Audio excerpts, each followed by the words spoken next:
اور وہ اس کو مودی کو اسی طریقے سے جیسے وہ کارپوریٹ منی اس کو لے کے آئی تھی، متل امبانی کا پیسہ اس کو لے کے آیا تھا، انہوں نے خاص طور پہ ایک ریلیجس فنیٹزم پیدا کی تھی، ایک خاص طور پہ ہندوتوا کی تھیوری کو سرمایہ دیا تھا، ان کی رتھ یاترا کے اندر پیسے لگائے تھے، اور پھر مودی کو ایک ہیرو بنا کے پیش کیا تھا کہ یہ جناب کیا بات ہے، بالاجی باجی راؤ کے بعد 400 سال کے بعد ایک دوبارہ ایک بہت بڑا ہیرو نکل آیا ہے۔ وہ مجھے لگتا یہ ہے کہ اب وہ محل جو ہے وہ خود اس کو مسمار کرنے لگے ہیں، اسی لیے پینک ہے۔ دیکھیں بی بی سی کی ڈاکومنٹری جو ہے پاکستان کے بارے میں بنی ہے، باقی لوگوں کے بنی ہے، ہمارے اسد زرداری کے بارے میں کیا کیا کچھ نہیں بنا، ہمارے نواز شریف صاحب کے بارے میں کیا کیا کچھ نہیں بنا، لیکن پابندی نہیں لگی۔ مودی کا مسئلہ ہے کہ مودی کی جو جرائم ہے نا وہ بہت انسانیت سوز جرائم ہے، اس وجہ سے پوری دنیا جو ہے وہ چونک کھڑی ہوئی ہے۔ ٹھیک ہے ہلالی صاحب، آپ کا کیا خیال ہے بی بی سی کی جانب سے جو ڈاکیومنٹری بنائی گئی ہے اور پھر اس پر جس طرح سے سینسرشپ لگائی جا رہی ہے، کس طرح دیکھتے ہیں آپ اس معاملے کو؟ آپ تھوڑا سوچئے صحیح کہ 2 منٹ کے لیے سوچئے کہ یہ جو آج کا یہ نکلا ہے مودی کے ایکشنز کے بارے میں، یہ جیک سٹرو جو ادھر اس ملک کا سیکرٹری فارن سیکرٹری تھا، منسٹر تھا، فارن منسٹر تھا، اس نے کیا کہا ہے کہ ہمارا برٹش انڈیپینڈنٹ رپورٹ نے کیا رپورٹ کیا ہے، کوٹ آپ ترجمہ کریں، wide spread and systematic rape of Muslim women. ان کا رپورٹ ہے، یہ گوروں کا رپورٹ ہے، یہ گوروں کے لفظ ہیں ان کے زبان میں، wide spread and systematic rape of women, politically motivated violence authored by Moody. انتہائی افسوسناک۔ And the order کیا تھا؟ Purge Muslims in Hindu areas، نکالو ادھر سے ان کو۔ Ethnic cleansing ہے یہ بھائی، it's illegal۔ مگر کیا کہتا ہے سٹرو؟ سب چیز یہ کہہ کے موڈی کو اس طریقے سے موڈی کو ڈسکرائب کر کے بتا کے کہ یہ ہے کیا، یہ شخص یہ کیا کہتا ہے بعد میں، مگر پتہ کیا، ہم نے ایک لمحے کے لیے نہیں سوچا کہ ہم انڈیا کے ساتھ ڈپلومیٹک ریلیشنز توڑیں۔ Can you imagine? جینوسائیڈ، ہومیسائیڈ، مگر ہم نے کبھی سوچا نہیں کہ ڈپلومیٹک ریلیشنز ان کے ساتھ توڑیں۔ تو مطلب یہ ہے مارتے جاؤ موڈی، کرتے جاؤ موڈی، کچھ نہیں ہوگا، ہمارے تعلقات تمہارے ساتھ ویسے ہی رہیں گے۔ اور اب ایک اور آیا ہے ادھر، انڈین ہندو آیا ہے نا اب، برٹن کا پرائم منسٹر، اس کا بھی یہی پالیسی ہوگا۔ تو میں کہنے کی بات یہ ہے، یہ منافقت ان کی کوئی لمٹ نہیں ہے، اور یہ خود کہتے ہیں، ان کے اپنے کانفیڈینشیل رپورٹنگ میں کہتے ہیں کہ سسٹمیٹک ریپ آف، یہ اس کا مودی کا فرمان تھا۔ اور جیسے میں نے آپ کو پہلے بھی بتایا، وہ جعفری کی بیوی، وہ جو انڈین ایم پی اے تھا، وہ بیچارہ مار رہے تھے، اس کے ہاتھ اس کے آنکھوں کے سامنے کاٹ رہے تھے، اس کے پیر اس کے آنکھوں، اس کی وائف کو آنکھوں کے سامنے، وہ ایس پی کو کہہ رہی تھی پلیز ڈو سم تھنگ، اور وہ کہہ رہا تھا آرڈر ہے کہ ہم نے کچھ نہیں کرنا ہے۔ یہ تو بہت بڑی بات ہے کہ ادھر ریئیکشن نہیں ہوا ہے، مسلم ورلڈ میں ریئیکشن نہیں ہوا ہے۔ عرب تو کھا گئے، وہ تو کچھ کہتے ہی نہیں ہے۔ بالکل، مجھے سمجھ نہیں آ رہی ہے کہ آپ سمجھتے ہیں اس قسم کے reaction, no reaction is a reaction, exactly, it's a terrible reaction. No تو ریئیکشن۔ یہ میں کہتا ہوں مسلمانوں کو بھی terrible اٹھنا reaction. چاہیے، یہ OIC اور کیا کہہ سکتے ہیں۔ ٹھیک ہے، ٹھیک ہے ناظرین کا سلسلہ جاری ہے، یہاں وقت ہوا ایک بریک کا، اسٹے ود اس۔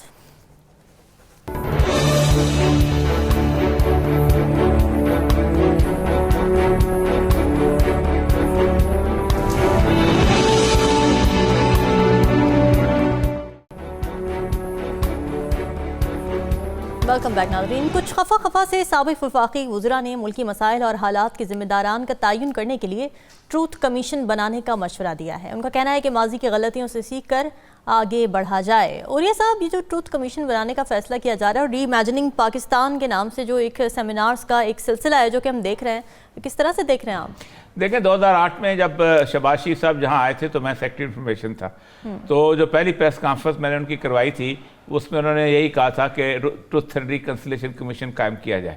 اور پھر اس کے بعد 2008 سے لے کے اب تک آپ دیکھیں کہ 14 سال گزر چکے, لیکن کسی نے ٹروتھ اینڈ ریکنسیلیشن کمیشن نہ بنایا, نہ بنانا چاہتا ہے, نہ بنانے کی کسی کے اندر تگ و دو ہے. اس کی ایک بنیادی وجہ یہ ہے کہ ٹروتھ اینڈ ریکنسیلیشن کمیشن بنایا جائے گا تو پھر اس میں یہ نہیں ہو سکتا کہ مولوی کو چھوڑ دو اور مسٹر کو رکھ لو, ٹھیک ہے, پھر یونیفارم کو چھوڑ دو اور سیولین کو رکھ لو. پھر تو سب کے اوپر بات کرنی پڑے گی. یہ ایک بڑا انیشیٹو ہے جو کہ ظاہر بات ایک سابق وزیر اعظم ہے, ایک سابق وزیر خزانہ ہے. اوریہ صاحب قطع کلامی کی معذرت, اس وقت ہمیں جوائن کیا ہے سابق وزیر اعلیٰ بلوچستان اسلم رئیسانی صاحب نے. سر ویلکم ٹو دی شو. اوریہ صاحب آپ پلیز سوال کیجیے. جی السلام علیکم. نواز صاحب خیریت سے؟ ٹھیک ٹھاک. تھینک یو جی, اللہ کا بہت کرم, آپ خیریت سے ہیں؟ تھینک یو جی. نواز صاحب یہ جو ابھی آپ نے انیشیٹو لیا ہے, ظاہر بات ہے ہم تو عرصے سے اس کا سوچ رہے تھے, اور یہ بڑی کمال کی بات ہے کہ بلوچستان سے یہ چیز آئی ہے. اب کیا کرنا, کتنے 75 سال کا اتنا بڑا گند جو ہے, کیا چاہتے ہیں آپ اس کو ایک دفعہ پورا ریویو کر لیا جائے یا کوئی نئی چیز شروع کی جائے؟ نہیں, اس میں یعنی جو 75 سال سے جو ہم جن مصائب کا شکار ہیں اور جو ہمارے سیاست میں جو اسٹیبلشمنٹ مداخلت کر رہی ہے, ہم کہتے ہیں کہ we should reimagine Pakistan. اب ری امیجن تو ہم کریں گے, امیجن بھی ہم نے کیا ہے, ہم نے ری امیجن بھی کیا ہے, اور اب دیکھنا ہے کہ اس یہ جو ری امیجننگ آف پاکستان کا سلسلہ ابھی شروع ہوا ہے. 28 کو پشاور میں ان کا اجلاس ہو رہا ہے یا ان کا کانفرنس ہو رہا ہے, پھر اس کے بعد شاید سندھ میں ہو. اب دیکھتے ہیں کہ اس کا آؤٹ کم اوور آل کیا ہوگا. مطلب کوئی 3-4 شاید پنجاب میں بھی ایک اجلاس ہو. اب دیکھنا ہے. Now let's see what will be the outcome of these conferences which will be held all over the country. اچھا نواز صاحب, یہ اس میں اب تک آپ نے سیاستدانوں کو لیا ہے, اور وہ سیاستدان جو کہ ہیلم آف دا افیئر پہ رہے ہیں, آل واکس آف دا لائف جو ہیں, مطلب جو بہت زیادہ اور لوگ ہیں, ظاہر بات ہے کہ جنہوں نے دنیا کے اندر انٹلیکچوئل ہیں ہمارے اور چیزیں, کیا آپ چاہتے ہیں کہ تمام واکس آف دا لائف, خاص طور پہ وہ لوگ جو کہ کہیں نہ کہیں کسی نہ کسی جگہ پہ کوئی نہ کوئی کنٹریبیوٹ کرتے رہے, ان کو بھی لیا جائے, اور جو واقعی آزاد سوچتے ہیں؟ نہیں, دیکھیں کہ یعنی ری امیجننگ آف پاکستان اس لیے کہ اب پاکستان تو ایک جذباتیت میں بنی. پاکستان اسلام کے نام کو تو استعمال کیا گیا, لیکن جو بنا ایک ایڈونچرزم, ایک جذباتیت میں بنی.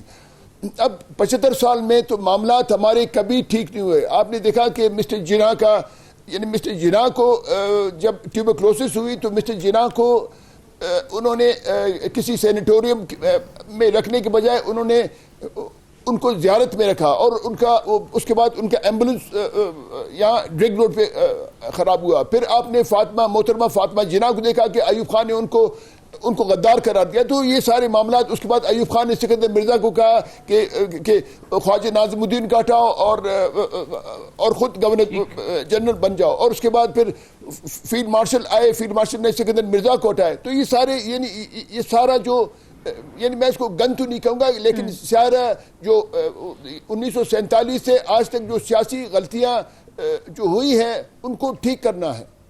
نہیں, ٹھیک کون کرے گا؟ مسئلہ سمجھ ہے, کیا ایک بہت بڑی موومنٹ چلائیں گے آپ؟ اصل مسئلہ تو یہ ہے, کیونکہ یہ باتیں تو پاکستان کی, میں لائبریری میں لے چلتا ہوں آپ کو ہزاروں کتابیں 71 کی ملے گی, 48 کی بھی آپ کی اپنا خان افقلات والی بھی ملے گی, آج کے مشرف دور کی بھی ملے گی. اتنا کچھ لکھا ہے, پڑھا جا چکا ہے.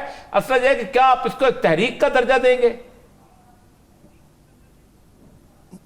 نہیں, آپ اس کو ایک دیکھیں, ہم چاہتے ہیں کہ فیڈریشن کو بچائیں.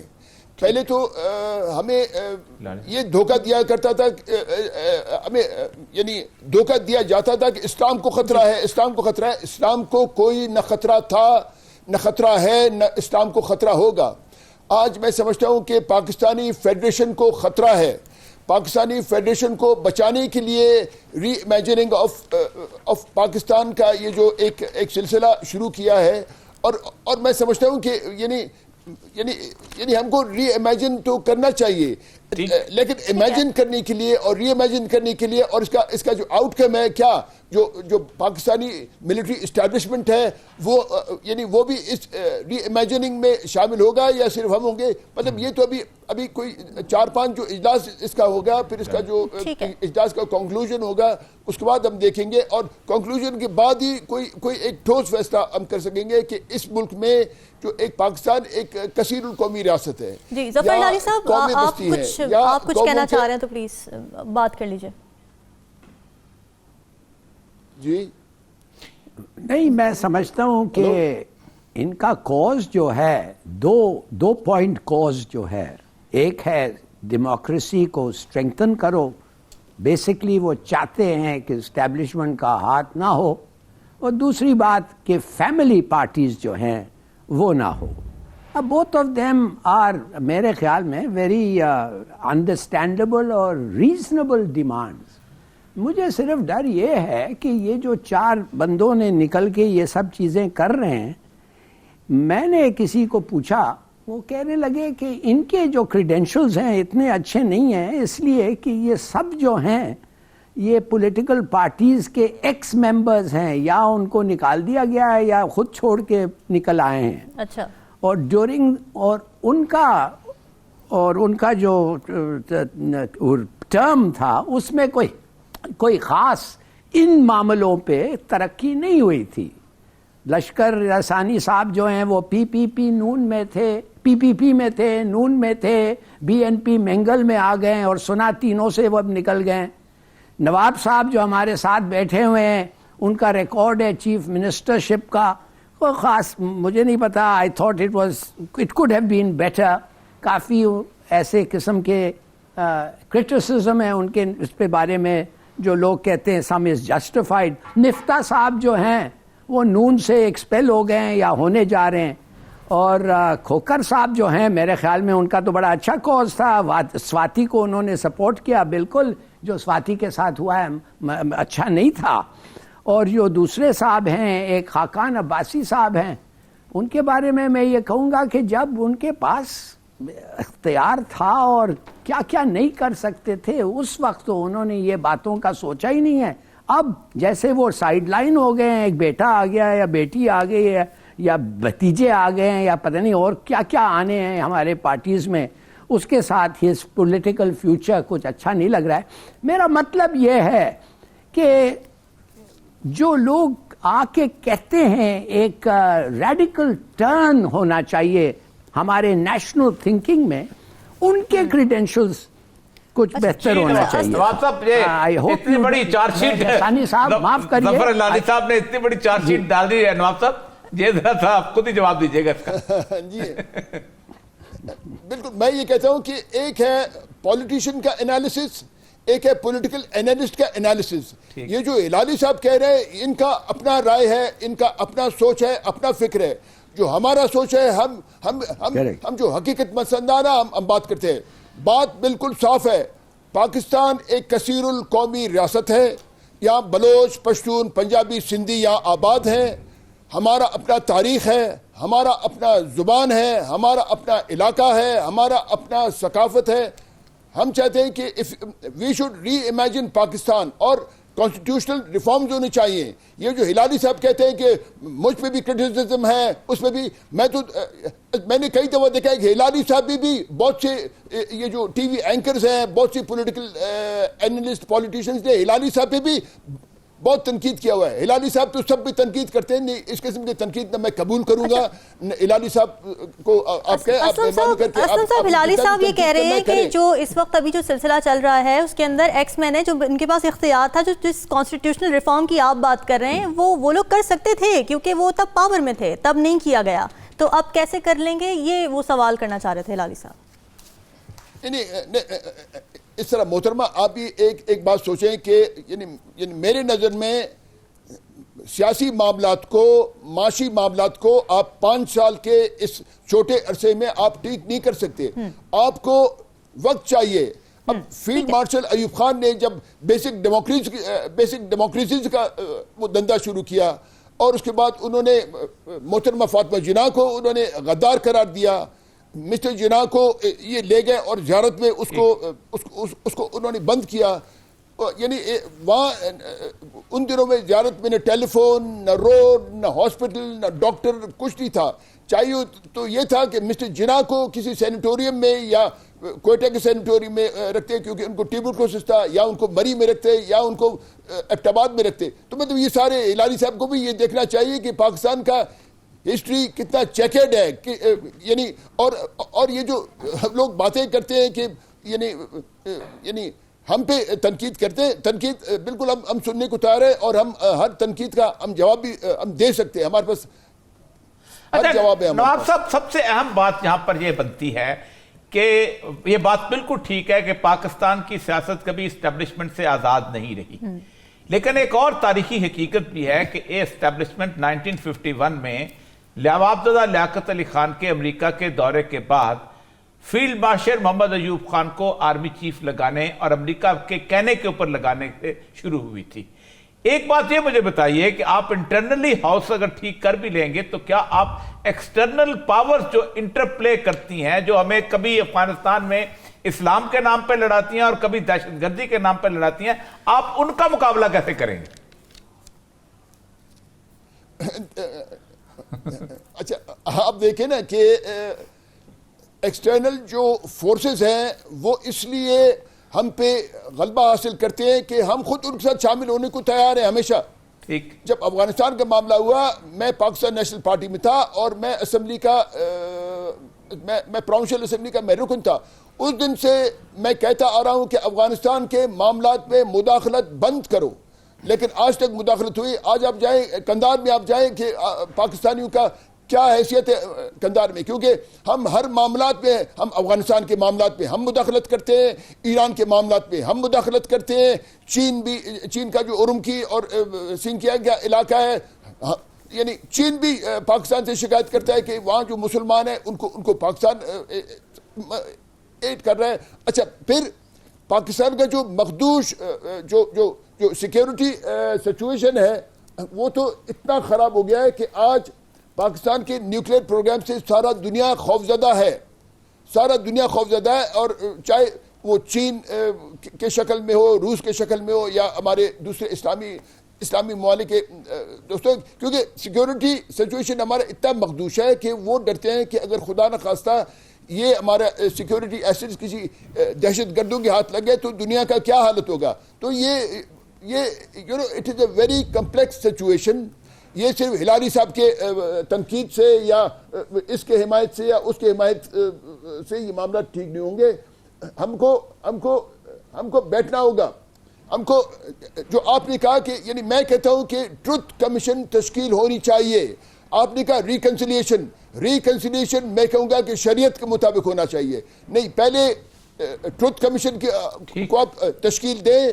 ٹروتھ کمیشن میں مطلب جس طرح بھی یعنی اس کا تشکیل ہو، اور اس کے بعد پھر ریکنسیلیشن دوسری بات ہے. سب سے جو اہم آج پاکستان میں یا بلوچوں جی میری بات سنیں، جو سب سے اہم ہمارا بات ہے، ہمارا مسنگ پرسن ہے. ہمارے 9, 10, 12, 13 ہزار لوگ ہمارے گم ہیں. اور سرکار کہتی ہے، یہ کہتی ہے کہ ہمارا کوئی آتی، ہم کہتے ہیں کہ اسٹیبلشمنٹ اور انٹیلیجنس ایجنسیوں نے ہمارے لوگوں کو اغوا کیا ہے. ہمارے لوگ ٹارچر سیلوں میں پڑے ہوئے ہیں.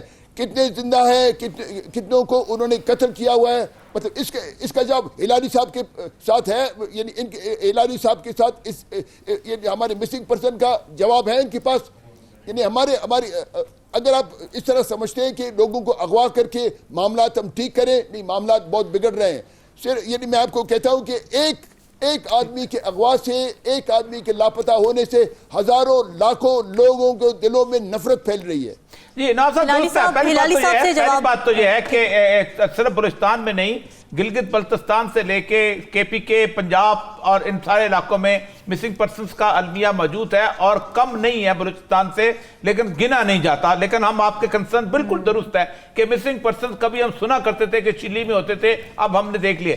اصل بنیادی طور پہ میں نے سوال وہی بنیادی طور پہ آپ سے یہی کیا تھا کہ جو انٹرپلے باقی ہو رہا ہے یہ ہم اگر افغانستان میں دخل اندازی کرتے ہیں اپنے طور پہ نہیں کرتے, ہم کسی اور کے کان ہم نے پکڑے ہوتے ہیں, ہم اس کے کہنے پہ کرتے ہیں, پھر ایک کان دوسرا پکڑتا ہے, ہم ایران میں کرتے ہیں, پھر تیسرا کان. ہمارے جو کان پکڑے ہوئے ہیں اس کان پکڑے ہوئی کیفیت کے اندر یہ جو معاشی حالت ہے, جس معاشی حالت کے اندر ہم ایک ڈیفالٹ کی صورتحال میں ہیں, ہم یہ اپنا کان کیسے چھڑائیں گے؟ نہیں دیکھیں, آپ نے اپنے کان تو پہلے دن سے آپ نے جو کان پکڑنے والے آپ نے اپنے کان ان کے ہاتھ میں دیے ہیں, آپ ان کے اعلیٰ بن گئے ہیں, آپ ان کے کہنے پر آپ ادھر بھی مداخلت کرو, ادھر بھی مداخلت کرو, ادھر مداخلت کرو. نہیں, یہ مداخلت ہمسایوں کے معاملات میں مداخلت بند ہونی چاہیے. آپ کو دیکھیں, ایک ریاست کو ٹھیک کرنے میں پہلے آپ اپنا set your house in order, اس کے بعد جو آپ کے ہمسائے ہیں آپ ان کے ساتھ اپنے معاملات ٹھیک کریں. آج آپ ریاست پاکستان اور ہمارے فورن پالیسی کو دیکھیں, آپ سے ایران خوش نہیں, آپ سے افغانستان خوش نہیں, آپ سے چین ڈرتا ہے, آپ سے ہندوستان خوش نہیں. کشمیر کا مسئلہ اس طرح پڑا ہوا ہے, کشمیر کے مسئلے کو آپ بھول کر ابھی آپ نے نیا کرتارپور کا اپنے دندہ شروع کیا ہوا ہے. تو یہ سارے یہ آپ دیکھیں آپ لوگ کیا کر رہے ہیں, آپ لوگ کیا کر رہے ہیں. بڑے اچھے پوائنٹس اٹھائے آپ نے اسلم صاحب. ہلالی صاحب آپ پلیز رسپونڈ کرنا چاہ رہے ہیں اگر تو آپ پلیز کر دیجیے. ہلالی صاحب جی, پہلی بات تو میں آپ کو یہ کہوں کہ کسی کا حق نہیں بنتا, اور بالکل یہ خراب ہے, اگینسٹ ہمارے مذہب کے خلاف ہے کہ کس کو آپ پکڑ لیں مسنگ پرسن کو اور اس کو ٹرائل پہ نہ لائیں, اس کے خلاف ایکشن جو آپ لے رہے ہیں اس کو جسٹیفائی نہیں کریں, اور وہ ایکشن مناسب نہ ہو اور قانون کے طریقے کہ اکارڈنگ ٹو دا لا نہ ہو. میں بالکل مانتا ہوں وہ غلط ہے, وہ نہیں ہونی چاہیے, اور جو کرتا ہے اس کو جب پتہ چلتا ہے آپ کو اس کے خلاف عبرتناک سزا ہونا چاہیے. اس طریقے سے شاید یہ رکے, there is no doubt about that. مگر آپ تو کہہ رہے ہیں کہ ہمارے افغانستان کے بارے میں آپ کہہ رہے ہیں, ہم افغانستان تو پہلے دن سے کہا ہے ہم پاکستان کو نہیں مانتے. واحد ملک تھا 1947 میں جو کہا ہم ریکگنائز نہیں کرتے ہیں پاکستان کو. کیوں کہا؟ اس لیے وہ کہا کہ یہ اٹک تک یہ ہمارا زمین ہے. تو ہم کیا کرتے ان کو خوش کرنے کے لیے, کہتے ہیں آ کے لے لو. اور اگر افغانستان میں روس کا انویژن آیا اور اگر ان کے لوگ بھاگ کے ادھر آئیں, ہاں میں مانتا ہوں آپ کی بات, میں تو سمجھتا ہوں ڈوز آف سوشلزم تو بڑا اچھا ہوتا افغانستان کے لیے, ہونا بھی چاہیے, کیوں نہیں. مگر اس وقت ہمارا پورا ملک اور افغانستان چاہتا تھا کہ ہم اکٹھے ہو کے لڑیں ان کے خلاف. ہم نے لڑا, ہمارے سے لوگوں نے فائدہ اٹھایا. ہماری اسٹوپڈیٹی تھی کہ ہم نے جا کے اتنا کیا, اتنا سب کیا امریکنوں کے کہنے پہ.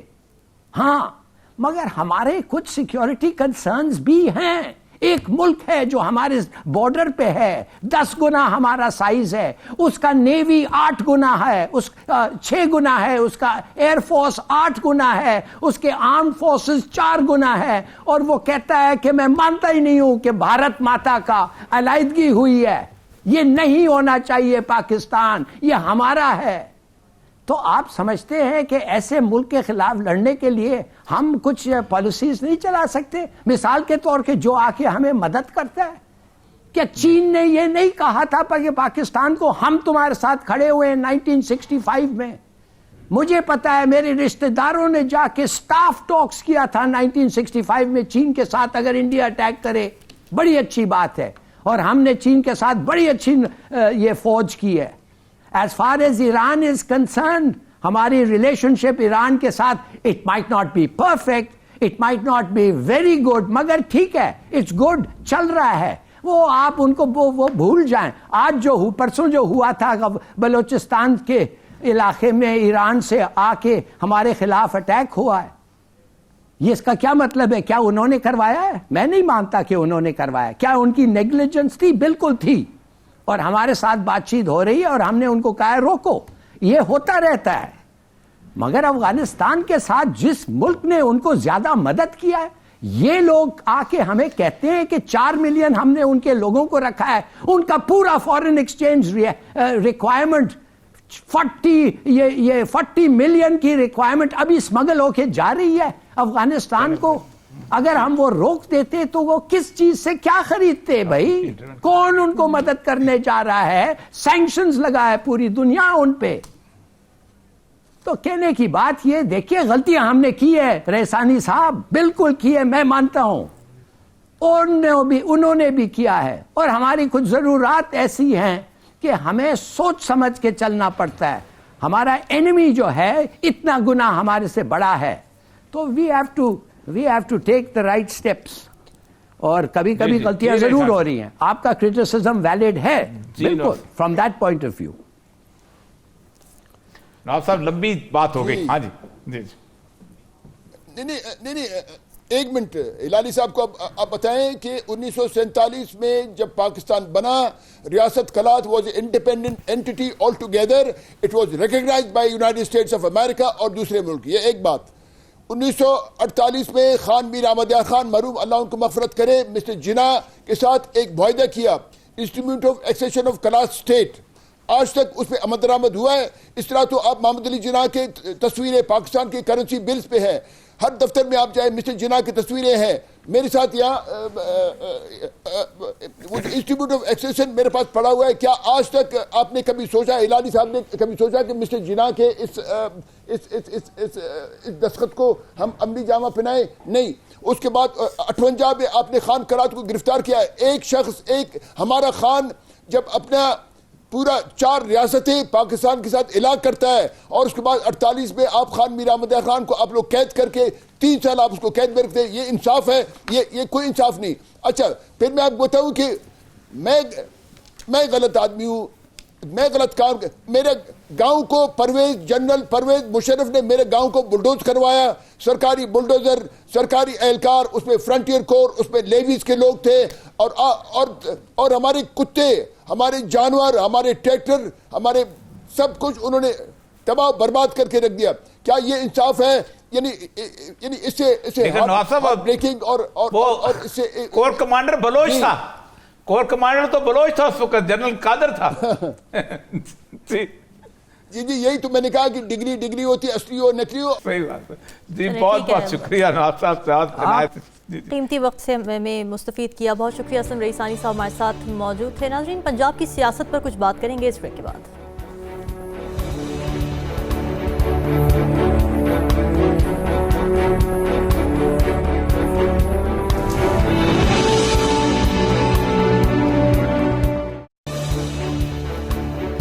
ویلکم بیک ناظرین. پی ٹی آئی نے الیکشن کمیشن آف پاکستان کی جانب سے سید محسن نقوی کے بطور وزیر اعلیٰ پنجاب تقرر کو مسترد کر دیا ہے اور اس فیصلے کے خلاف عدالت میں جانے کا فیصلہ کیا ہے. یوں پہلے سے سیاسی بحران کا شکار صوبہ پنجاب ایک نئے بحران کی زد میں کھڑا نظر آتا ہے.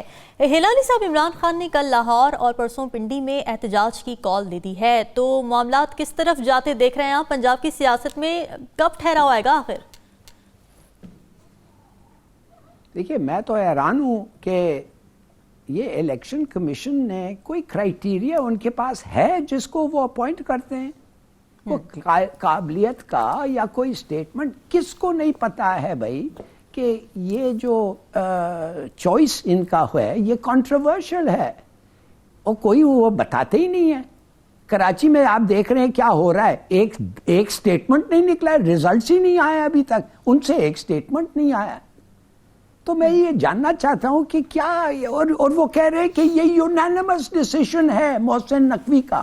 محسن نقوی جو ایک لوگ کہتے ہیں ایک پارٹی کا بڑے آدمی کا فرنٹ مین ہے، ایک آدمی الیکشن کمیشن میں ڈسینٹ نہیں کیا جب اس کی اپوائنٹمنٹ ہو رہی تھی. کیا ان کو پتہ نہیں ہے کہ پورا دنیا کیا سوچ رہا ہے، عوام کیا سوچ رہی ہے؟ میں I frankly I just don't know کہ یہ کیسے اس طریقے سے آپ کیسے، اور پھر کہتے ہیں کہ آپ شاید صحیح ہو کہ آپ کورٹ نہیں جا سکتے ہیں، جو ہم فیصلہ کرتے ہیں ہم صحیح ہے. ایک آدمی کرپشن کو اکنالج کیا، لکھ کے دیا اور کہنے لگا یہ لو پیسے، معافی، واپس. اور جو سنا کیا پڑھا یہ ہے کہ وہ civil responsibility, political public responsibility جاب اس کو نہیں مل سکتا ہے. وہ چیف منسٹر بن گیا ہے پنجاب کا. میں نے ایک پنڈت کو, ہمارے ایک پولیٹیکل پنڈت جیسے کہتے ہیں, اس کو میں نے فون کر کے پوچھا. اچھا. میں نے کہا یار یہ مجھے پلیز بتاؤ اس کا جسٹیفیکیشن نہیں. میں نے کہا واٹ از دا آنسر, یہ کیا ریزن کیا ہے ایسا ہوا ہے, اتنی آبویس چیز ہوئی ہے. تو کہنے لگا ایک ہی لفظ کا, کہتا ہے ویڈیو. بس میں اور نہیں کہوں گا, کہتا ہے ویڈیو. اچھا سمجھ تو سب گئے. اچھا اوریہ صاحب مجھے یہ بتائیں, سبھی جاننا چاہتے ہیں کہ قانون میں گنجائش ہے کہ الیکشن کمیشن کی جانب سے جو فیصلہ آئے وہ سپریم کورٹ میں چیلنج کیا جا سکے؟ پی ٹی آئی جس طرح جا رہی سپریم کورٹ. دیکھیں سپریم کورٹ کا اپنا ڈیسیژن ہے, اس نے ان کا کیس ہے 17-2016, ٹھیک ہے, 17-216, یہ ان کا سو موٹو ریفرنس تھا. اس کے اندر انہوں نے یہ کہا ہے کہ کوئی شخص, ٹھیک ہے, illegal means prima facie cannot hold any government public office as the very act of the offering the voluntary returns falls within the definition of misconduct under the service law. وہ کہتے یہ ہے کہ اگر کوئی شخص یہ کہتا ہے کہ مجھ سے یہ پیسے لے لو, یہ سپریم کورٹ کا ڈیسیژن سنا رہا ہوں, تو میں جو ہے کسی طور پر بھی میں کیس مت چلائیں, تو وہ کسی قسم کے پبلک آفس کو ہولڈ نہیں کر سکتا. ٹھیک ہے, یعنی وہ کلرک نہیں لگ سکتا, وزیر اعلیٰ لگ سکتا ہے ان لوگوں کے مطابق. وہ اسسٹنٹ نہیں لگ سکتا, وزیر اعلیٰ لگ سکتا ہے. وہ سیکشن افسر نہیں لگ سکتا, وزیر اعلیٰ لگ سکتا ہے. وہ پولیس کا کانسٹیبل نہیں لگ سکتا, وزیر اعلیٰ لگ سکتا ہے. وہ ایس ایچ او نہیں لگ سکتا, وزیر اعلیٰ لگ سکتا ہے. یہ ہے معاملہ. اب مسئلہ یہ ہے کہ سپریم کورٹ کے اوپر ہے کہ آپ نے یہ فیصلہ کیا ہے.